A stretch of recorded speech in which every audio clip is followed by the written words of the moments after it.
ISO certified and recognized by the International Code Council. Don't do it twice. Do it right. Rely on Ramjack.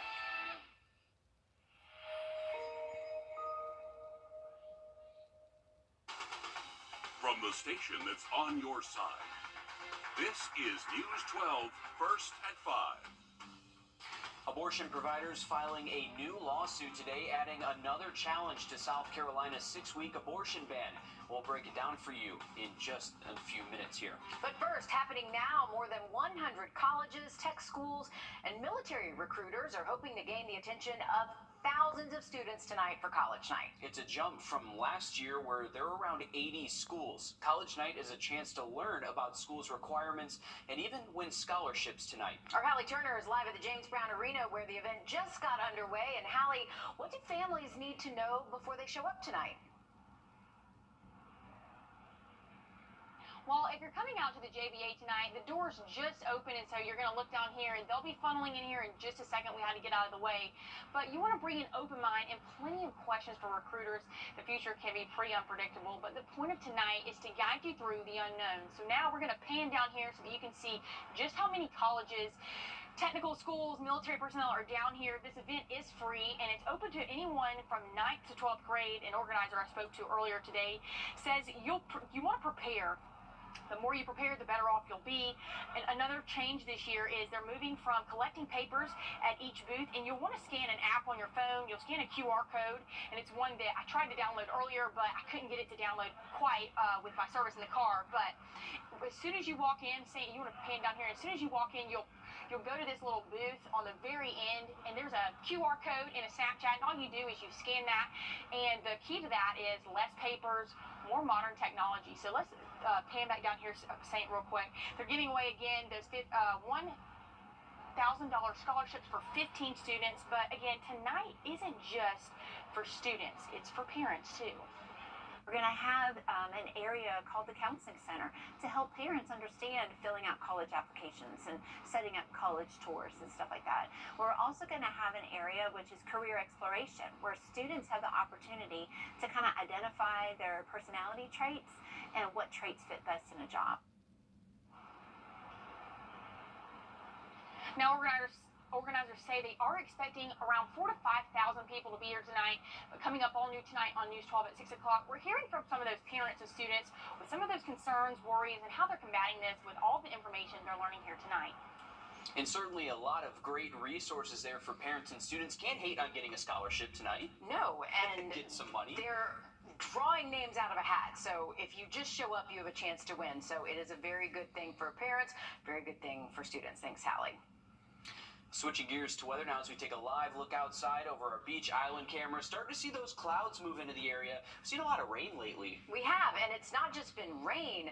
Riley, we've seen a lot of lightning this week, so hopefully things are clearing out for the weekend so we can have Border Bash, Arts in the Heart, all the fun stuff happening. Yeah, guys, that is the good news. It looks like our weather is going to improve drastically tomorrow, Saturday, and then more rain, unfortunately, kind of in the forecast by Sunday. So not a complete washout for our Arts in the Heart this weekend, and it looks like Border Bash tomorrow night should be fantastic as well.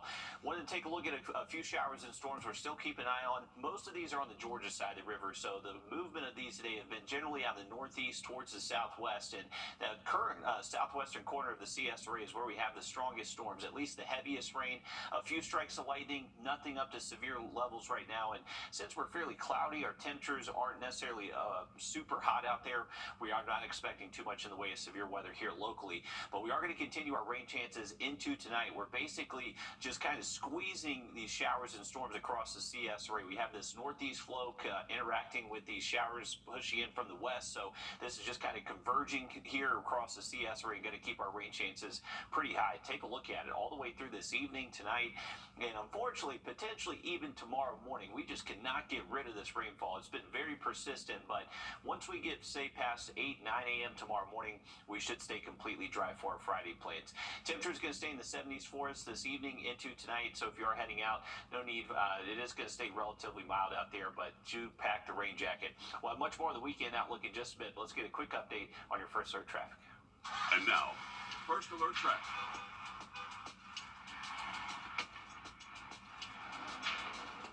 All right, Live look at Riverwatch Parkway and I-20. Does not look like traffic's too big of an issue here near the state line. Eastbound, westbound lanes appearing to move fairly quickly out there, and Riverwatch not too crowded. Looking at Grovetown, this is unfortunately not looking towards a lot of roadway. You can see I-20 kind of at the bottom part of your screen, but we have not seen too many traffic issues there in Columbia County, but cloudy skies, and there could be a few light raindrops there in the southern part of the county.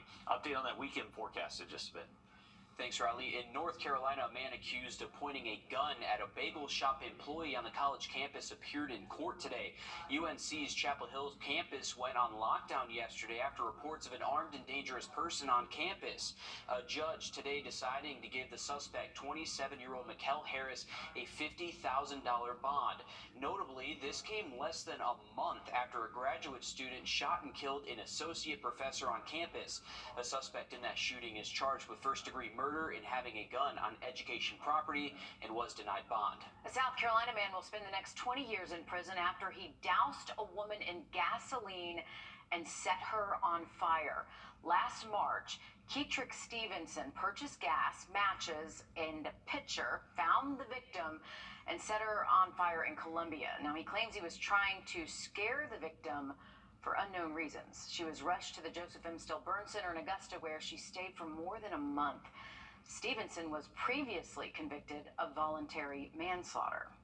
New updates out of a convicted murderer, Alec Murdaugh's court appearance today. Murdaugh will stand trial for more than 100 financial charges the Monday after Thanksgiving. Now, Murdaugh is accused of stealing millions from his former clients. Court records show he has agreed to plead guilty to the federal counts. He has a hearing for that set on next Thursday.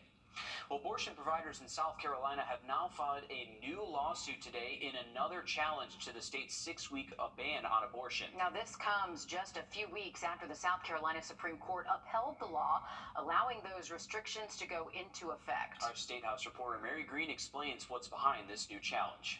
Abortion providers say in this new lawsuit, they're asking the state Supreme Court to answer a narrow but essential question. When exactly does South Carolina now ban abortions? It's an answer they say is unclear right now and causing confusion for doctors. When doctors can go to jail and patients are not helped, we have to decide that now. The law bans most abortions after the detection of a fetal heartbeat, which Republican lawmakers defined as cardiac activity, or the steady and repetitive rhythmic contraction of the fetal heart within the gestational sac. But abortion providers argue cardiac activity, which can be detected as early as around 6 weeks into a pregnancy, and the rhythmic contractions could refer to two separate points in a pregnancy, because most of the heart isn't formed until 9 weeks. In a footnote in the majority opinion to uphold the 6-week ban, Justice John Kittredge wrote they were leaving this question for another day. We can't leave it for another day. The rules are really very clear. After the court's ruling came down, Senate Republican leader Shane Massey noted South Carolina had already required a physician perform an ultrasound before an abortion and allow patients to view the ultrasound if they want. That rule is still in place.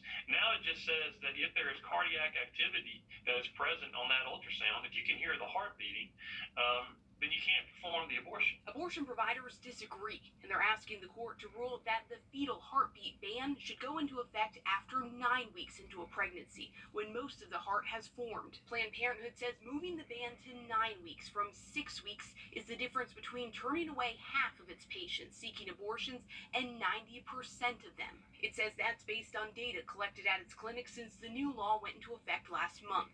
We are just going to continue, if we have to go to court every single day, to fight for these people in South Carolina. Now, abortion providers have already asked the Supreme Court to answer this question when they requested a rehearing following the court's decision to uphold the law.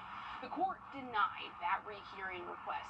Planned Parenthood says it has more confidence in how this new lawsuit will be received because it's narrow and because it attempts to answer concerns that the justices themselves have raised. Reporting in Columbia, I'm Mary Green. In response to the lawsuit, a spokesman for Governor Henry McMaster says the governor, who is not named in this lawsuit, intends to file a motion to intervene as he did with the previous lawsuit. Right now, Emory University graduate students are attempting to start a union. They want to make sure they make enough money to live where they study. The students filed a petition with the National Labor Relations Board for a union election. Data shows Emory grad students earn a monthly stipend of about $3,100 or about $37,000 annually. The grad students say between paying for their education and working on campus, they're struggling to afford to live in Atlanta. The union provides is a tangible seat at the table with the Atlanta administration so that we can negotiate for things like better pay, benefits, childcare, and the like. Otherwise, we have no sort of say. Emory University's president says the school doesn't have a position one way or another on their attempts to unionize. The National Labor Relations Board says a pre-election hearing is scheduled for later this month. A new rideshare company is catering to female travelers to get them to their destination safely. And they just got a big boost from a major airport. Riley? Still keep an eye on some showers across the region that will continue into tonight, but some fantastic weather heading our way the next couple of days. We'll have a look at it just after the break. Time and Heading out to Grovetown in our Lewiston Road Cam. This is looking up towards the lake, so a little bit different vantage point for what we usually show here. But Lewiston Road traffic definitely pretty congested out there at the moment, so heads up if you are going to be commuting. 79 degrees right now here in Augusta, so it has felt a little bit better today as far as temperatures go. Unfortunately, it is still very humid outside. Dew points are still in the 70s. We're not going to see relief in that department until we most likely get into tonight. Here's a look at our radar network where most of this rain is still in the Georgia County. Still just a stray shower possibility across the South Carolina side of the river. But now we're starting to see the movement of these showers move west to east. The general movement so far today has been the northeast towards the southwest. That westerly flow in the upper levels of our atmosphere is now starting to take over and pushing that rain back towards us here in Augusta and the Savannah River. So even if you haven't seen rain necessarily over the last hour or so, we are expecting rain chances to continue as we head through this evening and even portions of the overnight hours. So just a heads up, rain's just kind of hit or miss at the moment, but it will be likely for most spots as we head over the next several hours. Temperatures should stay in the 70s, so it looks like our temperatures not really going to drop too much more until we get to most likely early Friday morning. And it looks like Friday should stay mostly dry for us. You can see in that bottom left box of your screen a morning shower. Morning shower is possible Friday. I don't want to not ignore that, but it looks like most of the day Friday should remain dry for us. Saturday, no issue with the rain, and then by Sunday, our next system is showing up and we'll bring a decent opportunity for rain. That's mainly looking like it's going to be kind of late into the day Sunday, so if you do have outdoor plans, just try to get them in relatively early. As far as temperatures go, we're going to feel much better the next few days, so waking up in the 60s Friday, afternoon highs near 80, and then on Saturday we could actually see a few spots get close to the 50s. Unfortunately, with the model guidance I'm looking at today, we did have to update those low temps Saturday. Does not look like we're going to have as many 50s on the board as what we were hoping for, but still should feel very comfortable out there for the first part of the weekend. Border Bash does start tomorrow, 5 o'clock, and it looks like temperatures should be near 80 around that time frame at SRP Park, falling into the 60s towards the end of that event. Now, if you're heading up to Athens this weekend for the big game Saturday, right now in Athens, they're reporting a temp of 79 degrees. And as far as the game day forecast goes, if you're heading up there to be tailgating, we should be in the low 70s through around lunchtime at least. And then for that 3:30 kickoff, we should still be in the 70s in Athens, thanks to some cloud cover moving in later into the afternoon. If you are not heading to this game, you can watch it right here on our network on WRDW CBS. Arts in the Heart also starting tomorrow night. That's going to kick off at 5 o'clock tomorrow, lasting until 9. This will stay in town all the way through the weekend. Saturday should be great for heading out to downtown Augusta. By Sunday, remember, just watch out for a few showers and storms showing up into the afternoon. Once we get past the weekend, we're drying out again early next week and should see beautiful weather next Monday through Thursday. All right, sounds good. Thanks, Riley. A growing rideshare business is getting a big endorsement by the world's largest airport. Hartsfield-Jackson International Airport has a new partnership with Wrdw, a service by women for women. And Hope Dean explains what this means for anybody who needs to catch a ride to or from the airport. I'm just glad to be able to provide this service to people. Jillian Anderson is the founder of Wrdw, a rideshare service for women by women. She used to drive for a different company. I would mainly drive at night, and women that would I would pick up, they would tell me that they were looking for a woman driver. And so I was like, why hasn't anyone thought of this yet? And if they haven't, I'm gonna go ahead and do it. So she started her ride in 2020. Last year we were sitting around 6,000 signups. Now we're sitting at 16,000. But now she hopes a new airport partnership just announced will help their service take off. I guess it's our birthday at the airport. Hartsfield-Jackson Atlanta International Airport made the announcement Wednesday. Some travelers we spoke with say it's a welcome addition. I'm a little concerned about getting into a Lyft or an Uber, so we went to rent a car, and it was like $300, but if I knew it was a female-owned business and it was female drivers, we would definitely take that. And Lyft on Tuesday announced an initiative called Women Connect, which, if selected, increases the likelihood of receiving a female driver. That's launching in Chicago, San Francisco, San Diego, Phoenix, and San Jose. Lyft released its first safety report in 2021, disclosing it received 4,158 reports of sexual assault from 2017 to 2019. Uber reported 141 incidents of rape and 998 incidents of sexual assault from 2019 to 2020. That, according to a report released last year. For a woman like me, I travel a lot throughout the United States, and I would definitely, for a safety point of view, want to use that service. Her ride hoping women who hop in the car can breathe a little easier. Her ride is currently only available in Atlanta and Athens, but has hopes to expand to other parts of the state in the future. Other rideshare apps like Lyft are working to implement a similar feature in the future to give female riders a chance to have a female driver as well. Okay, when you think of hockey, usually an ice rink comes to mind, right? But that's not the case for a growing group of players on our coast. We'll have that story just ahead. First of Well, when you think of hockey, you probably don't think of Myrtle Beach, where it's known for its sunny weather and warm beaches as well. Right, but that's not stopping the Grand Strand Youth Hockey League, who, well, they don't put on traditional gear when they get ready to play. Tegan Brown has that story. For a lot of young athletes, the goal of sports is to love what they do and strive to get better. Well, for hockey players here in the Grand Strand, this rink is the only place they can do that. And even though it's not a typical hockey rink, they still fall in love with the sport, even without the ice. What have you learned in hockey? How to skate and how to be brave. Grand Strand Youth Hockey League only had about a dozen players back in 2019. But today, there are over 100 kids strapping on rollerblades and grabbing a stick. We try to take a great approach with the kids where we're doing, we're focusing on fun more than the competitive side and the winning. It's a lot about camaraderie and teamwork and all that sort of thing. Camaraderie is exactly what a lot of these kids... Good, thanks, Riley. A growing rideshare business is getting a big endorsement by the world's largest airport. Hartsfield-Jackson International Airport has a new partnership with Her Ride, a service by women for women. And Hope Dean explains what this means for anybody who needs to catch a ride to or from the airport. I'm just glad to be able to provide these services to people.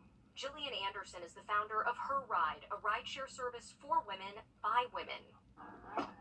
She used to drive for a different company. I would mainly drive at night, and women that I would pick up, they would tell me that they were looking for a woman driver. And so I was like, why hasn't anyone thought of this yet? And if they haven't, I'm gonna go ahead and do it. So she started Her Ride in 2020. Last year we were sitting around 6,000 signups. Now we're sitting at 16,000. But now she hopes a new airport partnership just announced will help their service take off. I guess it's our birthday at the airport. Hartsfield-Jackson Atlanta International Airport made the announcement Wednesday. Some travelers we spoke with say it's a welcome addition. I'm a little concerned about getting into a Lyft or an Uber, so we went to rent a car, and it was like $300, but if I knew it was a female-owned business and it was female drivers, we would definitely take that. And Lyft on Tuesday announced an initiative called Women Connect, which, if selected, increases the likelihood of receiving a female driver. That's launching in Chicago, San Francisco, San Diego, Phoenix, and San Jose.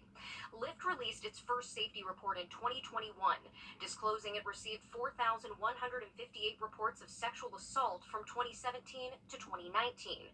Uber reported 141 incidents of rape and 998 incidents incidents of sexual assault from 2019 to 2020.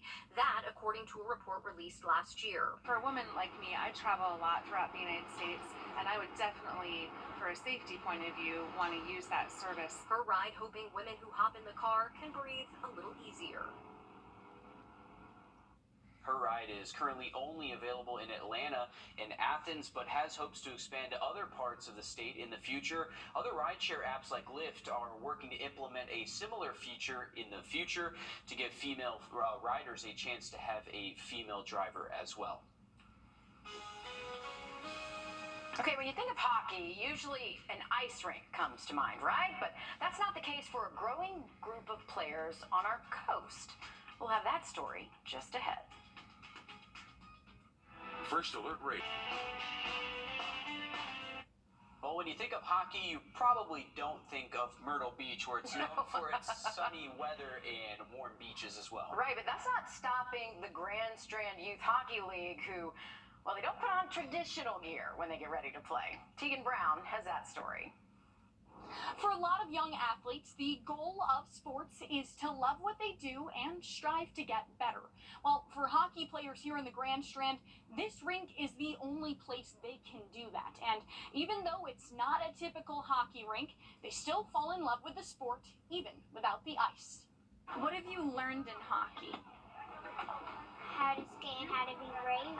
Grand Strand Youth Hockey League only had about a dozen players back in 2019. But today, there are over 100 kids strapping on rollerblades and grabbing a stick.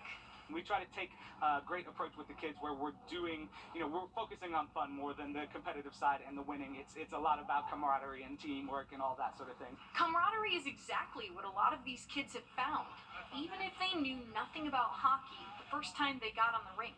I didn't really have any friends when I first started school, and then when I started hockey, Bella helped me, so it wasn't like so awkward, just kind of like skating and not knowing anybody. Abigail and her best friend Bella tackled the sport together. Bella says she wasn't sure about it at first, but now it's an everyday activity.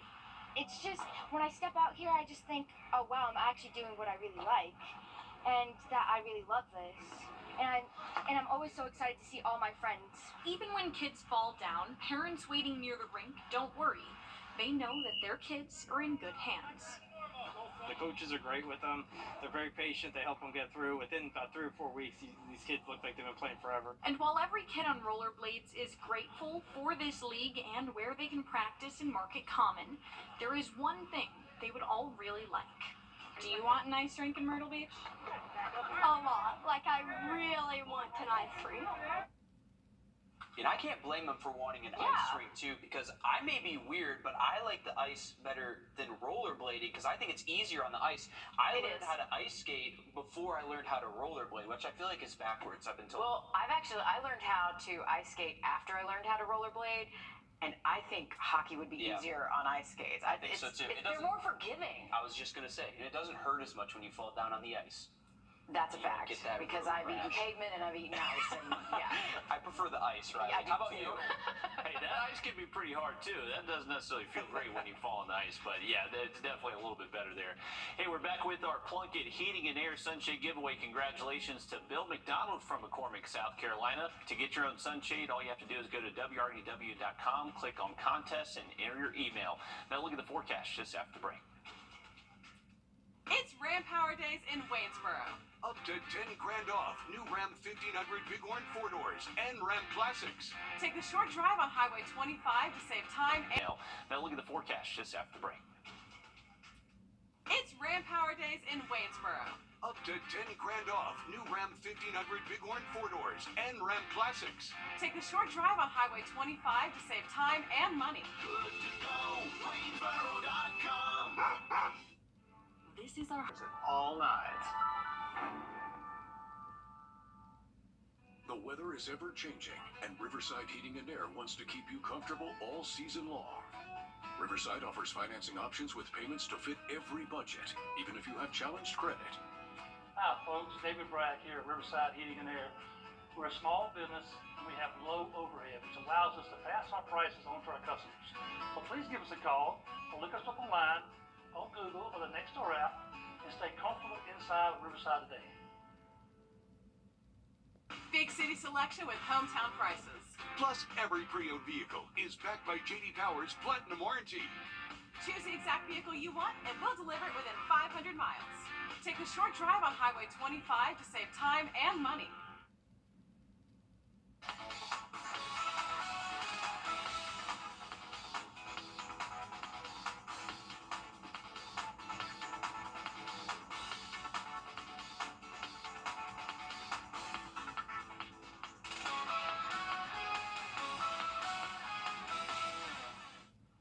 Live look over Grovetown, and temperatures right now in the upper 70s for many spots. So luckily not as hot this afternoon, but we are still dealing with some rain across the area. Some very light showers now across Columbia County and McDuffie County as well. And these are starting to move in from the west. So I would imagine even us here in Augusta start to see a few raindrops in the next hour or so. The thunderstorm activity right now staying in the southern CS array between Wrightsville into Emmanuel County. So Swainsboro, you likely got some rain, and that is pushing into Millen as well. Current temps anywhere from the upper 70s to low 80s, 82 up at the lake. Same thing in Aiken, 77 right now in Thompson. Temperatures not really are not going to warm up anymore, and they'll just gradually fall into the 70s as we get closer to sunset. And then by daybreak tomorrow morning, should start feeling a little bit better for us. We're going to wake up in the mid 60s, low 60s by Saturday, and then into the weekend forecast, we should stay beautiful Saturday, but more rain by Sunday. All right, thanks, Riley. Stick with us. We have more news, weather, and sports coming up after a short break as News 12 live at 5 continues. On air and online,